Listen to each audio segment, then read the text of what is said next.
Hi, welcome back to my channel. It's Mary. Today I want to introduce to you this book called Lee Jae-myung, Revolutionize the Republic of Korea. After having read this book 3 times myself, what first came to my mind was I knew that Lee Jae-myung, who is the leader of the current opposition party of South Korea, I knew that Lee Jae-myung had 4 criminal charges, but did I know how extremely and dangerously leftist he is? In his book, Lee Jae-myung writes all sorts of things, ranging from the U.S. withdrawal of troops from South Korea, shortening military service from 18 months to 10 months, and even the dissolution of large corporations in South Korea. And so, through this terrifying book, the reason why I'm filming this episode in both Korean and English, is because I really do hope that Koreans, not only inland but also overseas, and also the international public, the general public, the global audience as well, we all come to know of who Lee Jae-myung is, the true nature of Lee Jae-myung through this book that he himself wrote. And so before we dive into this episode, if you haven't liked this video, please like, subscribe, and ring that notification bell so that you won't miss another good episode. Alright, so to introduce to you this book very briefly first, this book was published 7 years ago in 2017. 2017 was the year when the impeachment of President Park Geun-hye reached its peak.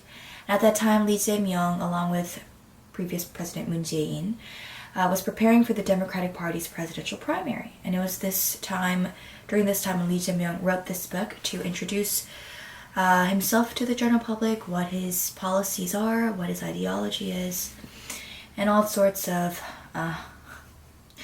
unwelcome things. But the problem is not only the existence of this book, the existence of Lee Jae-myung, but also that no one knew about this book. But very fortunately enough, about 5 to 6 months before the past general election, which was held on October 10th in South Korea, Pastor Chun Kwang-hoon, who is the head pastor of Saranjeil Church in South Korea, and who is an active political activist, these patriotic movements all across the country, he has brought this book to public attention. And that is how I too came to know of this book. And so I very much thank Pastor Chun Kwang-hoon for bringing this book to belated public attention. And the content of this book, I've read it 3 times myself, but to briefly summarize, there are 3 key points that Lee Jae-myung dives into. The first being withdrawal of U.S. troops, second, federalized unification, I will explain what that means later, and dissolution of large corporations. And all these 3 are very against the standing foundational pillars of our country, which are liberal democracy, free market economy, U.S. ROK alliance, and Christianity-based nation building. These are the 4 pillars by which President Lee Jae-myung, our founding father, established this country.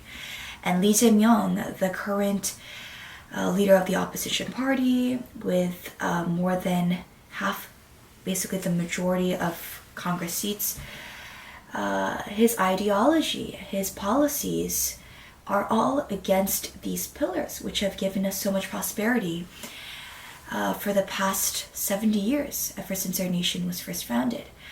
And this is a very big threat to the existence of South Korea, and we're going to explain why that is a big threat. First of all, he talks about withdrawal of U.S. troops.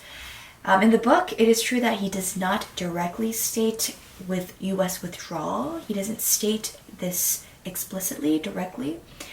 But we have to remember, it's common sense, that any reader can, without much difficulty, infer the author's opinion by sort of collecting, combining, bringing together the different points of his or her statements. And in this book, although he doesn't explicitly mention U.S. withdrawal, everything that he talks about basically is for U.S. withdrawal. And so it's not a far-fetched conclusion that I'm making. Everything that he talks about is going towards is for U.S. withdrawal. And we're going to dive into some of the pages in which he talks about this. First of all, on page 156, he mentions how even without U.S. troops, there's absolutely no problem with national security, which is ridiculous. Okay, so page 156, let me read to you a couple sentences. Some claims that our military power is inferior without the U.S. military, despite spending an enormous amount of money on defense compared to North Korea, are simply absurd and irresponsible. Okay, on page 160, let's move on. Let's read a couple more. Page 160, he talks about breaking up U.S.-ROK relations. It reads, the U.S.-ROK alliance with the United States, our strongest ally, must be deepened and developed. He's just mentioning this on the surface. What he truly intends, let's read the next sentence. However, the Lee Jae-myung and Park Geun-hye administrations reduced the U.S.-ROK relationship to a dependency relationship. We have to remember that Lee Jae-myung and Park Geun-hye presidents were right-wing, pro-liberal democracy, pro-free market economy presidents.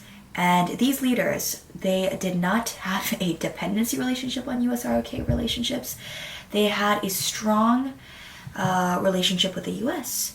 And this is something that he is very criticizing in this book, which just explains how anti-U.S.-ROK alliance Lee Jae-myung is.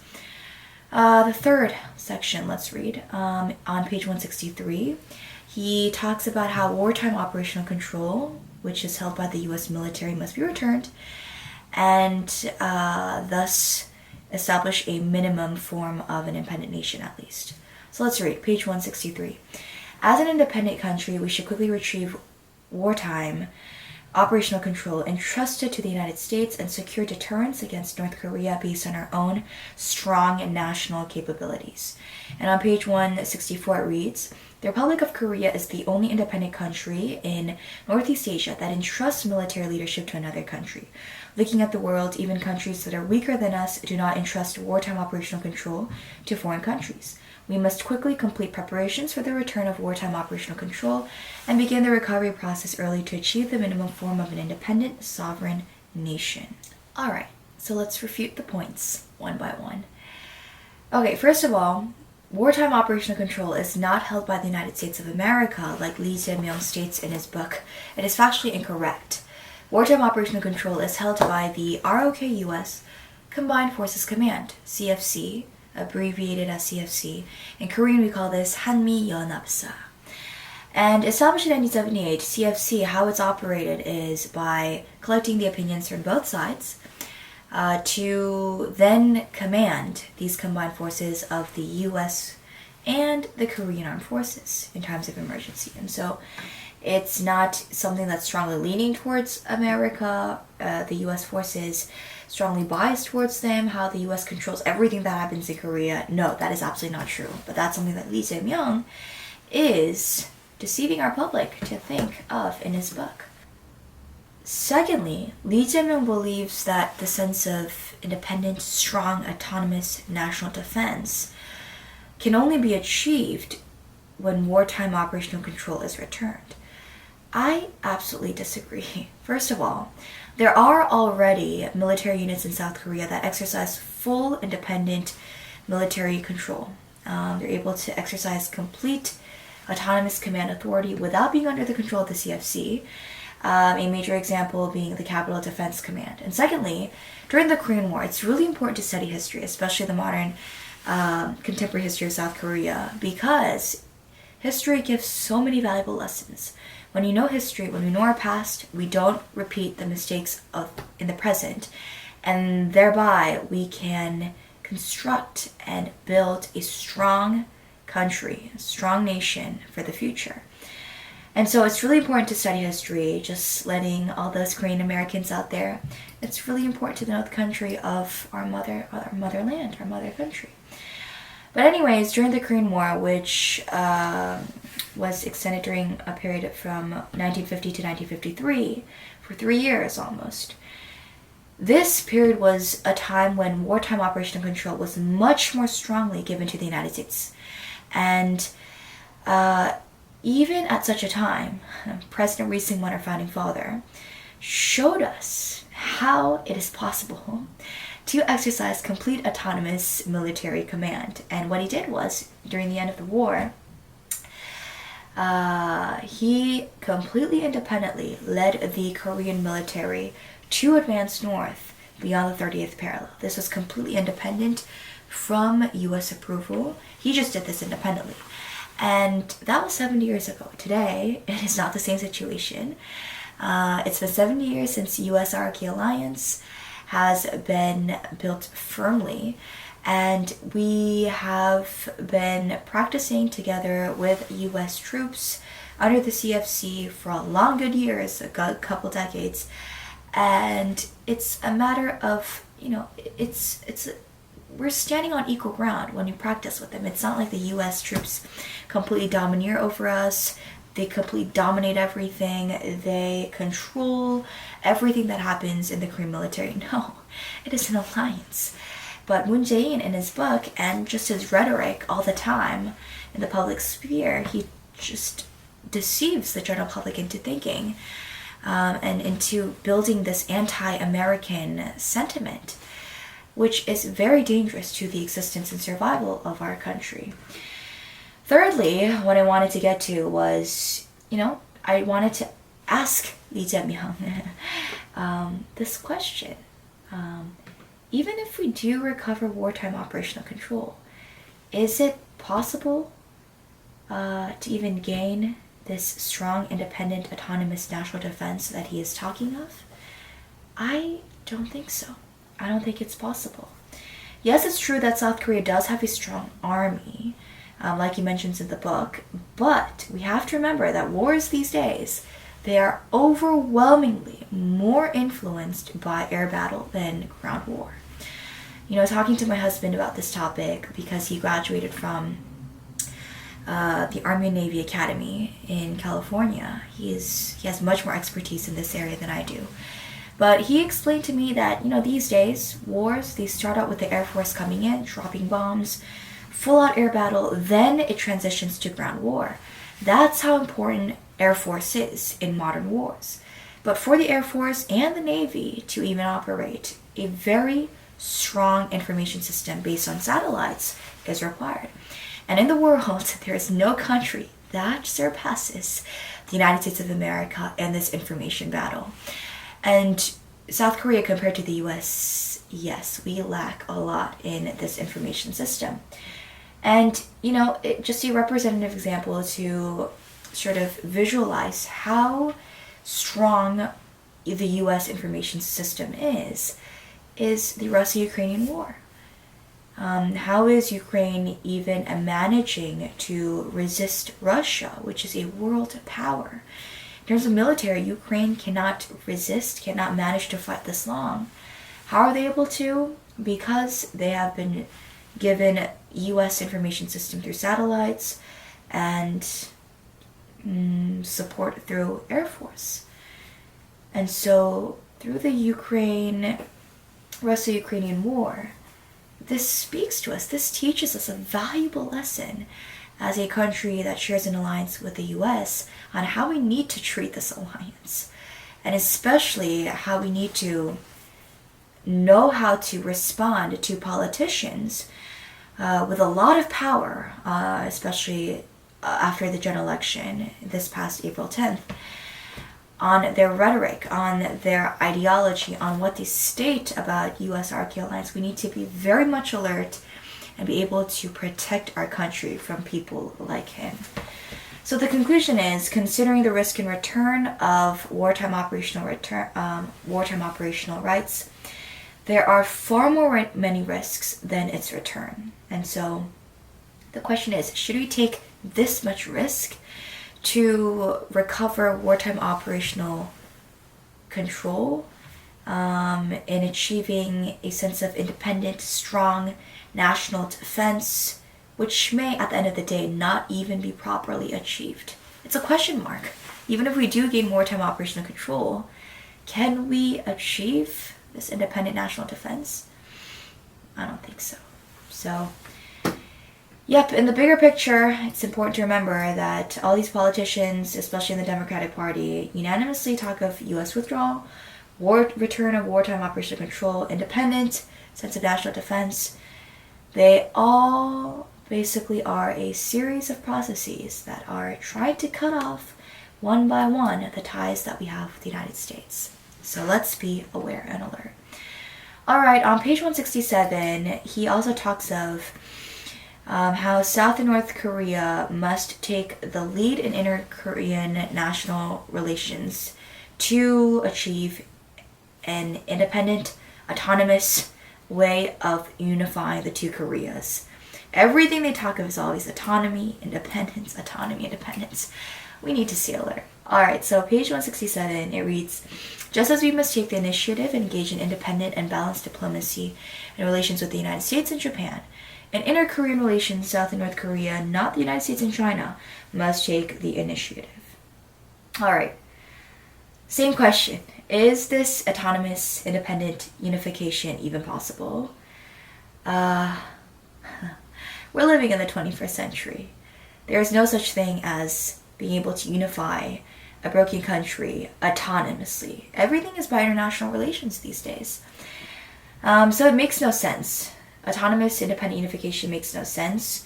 A clear example, Germany, or West and East Germany, and even in Korean history, during the Three Kingdoms dynastic period of Korean history, Silla, this dynasty, when it was unified not autonomously, but through the help of the Tang dynasty. So ever since Korean dynastic history, independent, autonomous unification has been impossible. It is non-existent. Second, even if we do want independent unification, will North Korea likewise be able to cut off relations, the strong, dependent relations it has with China and Russia? I don't think it's possible. I don't think it can. Lee Jae-myung sort of criticizes how South Korea is very dependent on the United States and how this is a problem that is preventing us from becoming a very strongly independent country. But he needs to remember, be taught, that North Korea is probably a dozen, probably 100 times more dependent on China and Russia than South Korea is on America. So, North Korea can ever break these ties of dependency? No. That is why independent unification, autonomous unification is absolutely impossible, and this is a trick that politicians use, especially pro-North Korean politicians, that they use in trying to deceive and manipulate the general public into severing all ties with the US so that we can just toss our country up to the north without even having war. Very dangerous. Third, history teaches us that independent, autonomously achieved unification is impossible. In Korean history, there have been many times where the left and right try to autonomously collaborate to bring unification. But every time, always those with the stronger ideology, always those on the left, those with communist and socialist ideology, ended up taking over. And so if we want unification that is based on liberal democracy, based on free market economy, based on US-RRQ alliance, based on the Constitution of South Korea, we need to make sure that we carry out unification efforts, not through autonomous, independently holding hands, collaborating with North Korea. No, that is not how we achieve unification. We achieve it through international relations with our allies. That is the only way by which we can bring a unified country under liberal democracy in freedom that President Lee Jae-myung gifted to us, actually. And lastly, number 4, considering the current political situation of our country, it is diseased, absolutely diseased with pro-North Korean politicians.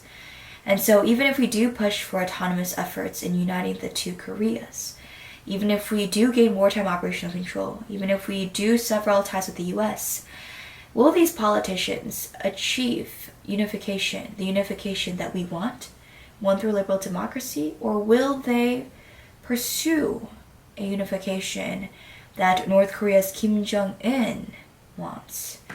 one of communism.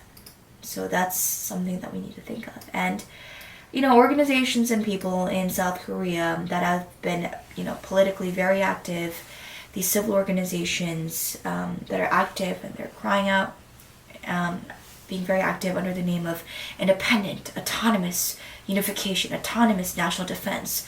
All these people have commonly also been convicted of efforts to break U.S. ROK alliance, abolishing the National Security Act, and they've also been arrested for contacting with North Korean spies. And so it already tells us, this teaches us, I've explained so many reasons as to why independent, autonomous unification, like the saying goes, is a fool's gold. Alright, so the second key point that the book mentions of is this idea of federalized unification. In introducing federalized unification, Lee Jae-myung says this very famous quote in this book. On page 143, it reads, "No matter how expensive and dirty peace is, dirty peace is better than one war." This is very, very self-contradictory. For one reason, the best way to refute this point is bringing up the Latin adage. There's a very famous Latin adage that goes, "Si vis pacem, para bellum." This is translated into English as, "If you want peace, prepare for war." Adapted from a statement found in the Roman author Renatus' tract, this Latin adage speaks a lot on how to operate military, on how to prepare for war in order to achieve peace. How do you achieve peace? It is not by putting our guns down, putting our military command down, our military authority down.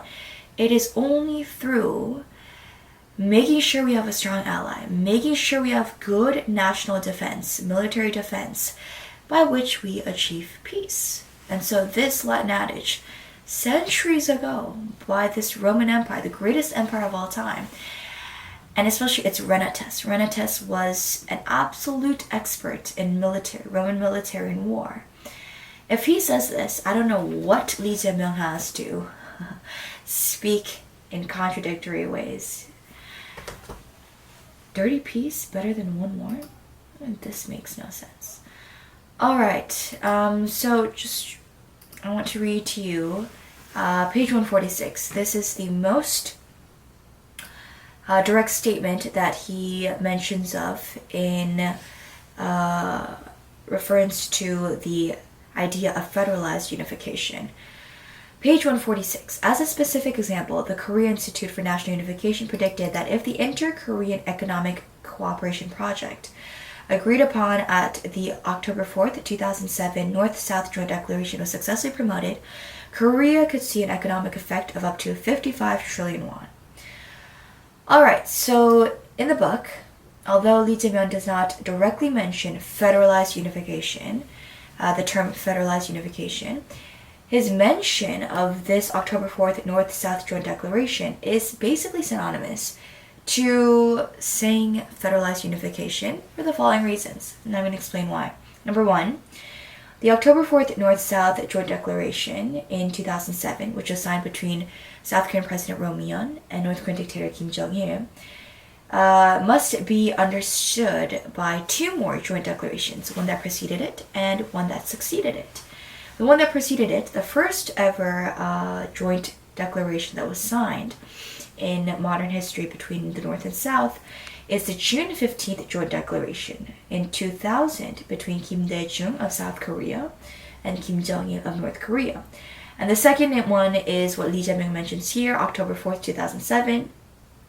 And the third is the April 27th Panmunjom Joint Declaration in 2018, which is very recent, only like 6 years ago, between President Moon Jae-in and dictator Kim Jong-un of North Korea.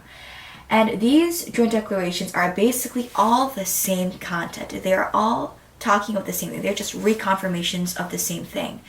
And so we need to look at the first one then, because the first one is basically the one succeeding it are all reconfirmations of the first. So we're going to look at the first. What is the first joint declaration, the one that was signed in 2000, June 15, 2000. What is it talking of? So to understand, I want to read the first two paragraphs of the June 15th Joint Declaration. It reads, South and North Korea agree to resolve the issue of national unification independently by working together with our people who are the owners of the country. There you go, the word independently working together. People on the left, leftists in South Korea, they're of a bit different nature than those in America.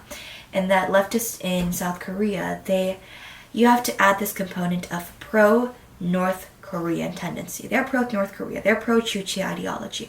They're pro-North Korean communism. They're pro-Kim Jong-un. Kim Jong-il, Kim Il-sung, Kim Jong-il, Kim Jong-un. And so, independently working together, there you go, the word again. Okay, second paragraph, it reads, South and North Korea recognize that the South's union proposal for national unification and the North's low-level federal proposal, this is talking of low-level federalism, low-level federalized unification, had something in common and agreed to pursue unification in this direction going forward. So what does this mean? Or I want to explain this briefly. It's very simple. It's not that too difficult to understand. In this joint declaration, between Kim Dae-jung and Kim Jong-un, there comes this idea of low-level federalism. Low-level federalism is very well explained in a booklet that was written by President Kim Dae-jung himself. And in this packet, in this booklet that he wrote, it refers to this idea of having one nation, one country, two systems, and two autonomous governments. Alright, so what this means is, yes, we're one nation, we're of one country, but why don't we start off this unification process of having two systems, two autonomous governments, one in South Korea, one in North Korea. Alright, let's review this. First of all, to begin with, federalism between two countries of completely different political systems is absolutely impossible. The reason why, sure, they're benchmarking the US, but the reason why the United States stands strong even with federalism is because all 50 states, we share the same political system, liberal democracy, free market economy. That's why this idea of federalism is possible. And that is why the US still exists today. But the problem here with this South and North Korean low-level federalism, this unification proposal, is that communism and liberal democracy cannot coexist. Is this possible? Can they coexist? What do you think? Is this possible? Never. Coexistence is not possible. Eventually, in due time, one or the other will end up taking over the other, and history has taught us, as I previously mentioned, that the one that takes over always ends up being the one with the stronger ideology, those on the left. So basically, in our case, communism in North Korea will take over liberal democracy of South Korea. And secondly, this goal of low-level federalism, it's just the beginning proposal. Once low-level federalism is executed in South Korea, the goal of this is not to remain at a low level of federalism, but to gradually advance to a higher level, raising it up to a higher degree of federalism, ultimately bringing complete unification through not liberal democracy, but communism. And so low-level federalism, the three presidents, we call them leftist presidents among the right wing, being first Kim Dae-jung, second Roh Moo-hyun, third Moon Jae-in, and fourth, thank goodness he wasn't elected the past presidential election. But he is a highly likely candidate running for the next presidential election in 2027. Alright, so federal unification, at the end, it means unification by communist absorption. And so we need to be aware of this. And the last third point that I wanted to mention, of which Lee Jae-myung talks very deeply and thoroughly in this book, is of dissolution of large corporations. He says on page 13 We must achieve a revolution for the 99% dirt spoons. This is what he says. And something that Lee Jae-myung and those on the left, they do a lot is splitting our society into the proletariat and the bourgeoisie. You know, from my personal experience, to refute what Lee Jae-myung says of dividing, the 1%, they're the gold spoons, and we have to achieve a sense of fair economy by taking all that the 1% gold spoons have and give it to the 99% silver spoons. My personal experience, I was born into a pastor's family, a very low income family, but I never thought of myself as a silver spoon, or as he literally says, a dirt spoon. And this I have to credit it to the fact that I was not surrounded by people like Lee Jae-myung, by these leftists, brainwashing me into thinking that the reason for my poverty was because of, the fact that I was born as a silver spoon, that I had no fair chance in advancing up the hierarchy of society. But rather, not being surrounded by people like Lee Jae-myung, but surrounded people like my parents. And they always taught me, they strongly believed and did teach me that through good hard work, through sweat and tears, that one can be successful. And so throughout my middle and high school and college careers, I really did my best. I gave it my best in academics, extracurriculars, people relationships too. Meeting new people, building relationships, building friendships, and at the end of the day, I found myself with a full ride to university. And what helped me to bring my potential to its fullest was this mindset that, no, I'm not a silver spoon. I live in a country of liberal democracy, free market economy. The work I give it, as much as I work, the more I can reap. The more I work, the more I reap. That was the mindset that my parents gave to me. And not only this personal experience, but, looking at our country, South Korea, in entirety as a whole, our country directly challenges Lee Jae-myung's absurd negative expression on capitalism, on dividing our society into the gold spoons and the 99% silver spoons. As you know, South Korea, it started out as one of the most impoverished countries in the world upon the end of the Korean War. And in 70 years, it has become one of the world's top leading seven leading powers. It has become a true gold spoon today. And our country, the reason why it was able to achieve such prosperity in the past 70 years, which is a miracle, it's called the miracle of Hangang River, is because it was built upon the pillars of our founding father, President Lee Jae-myung. They are once again liberal democracy, free market economy, US-ROK alliance, and Christianity-based nation building.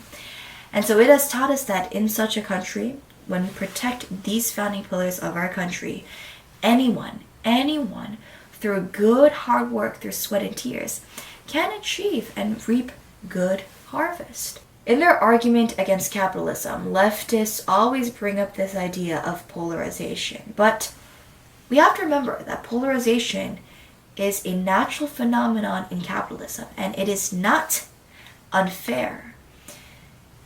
Those who put in more effort, they get more. Is that unfair? Is that not equal? Is that inequality?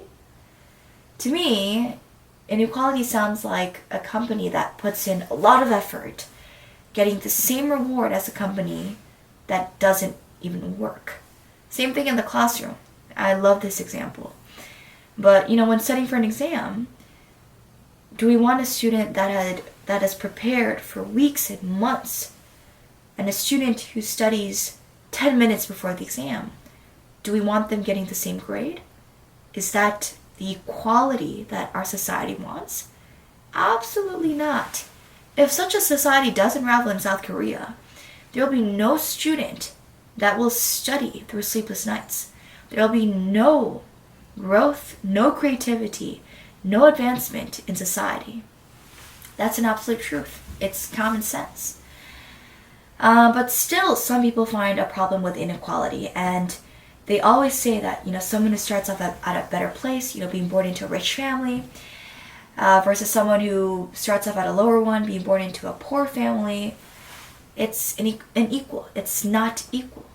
They talk of such inequality. But, for example, consider the pencil factory. I love this example. These are some of my favorite examples. Yes, the factory owner does earn more than the factory worker. And leftist people, especially Lee Jae-myung, they have a very big problem with, the owner seemingly doing nothing, getting more pay, being paid more in income.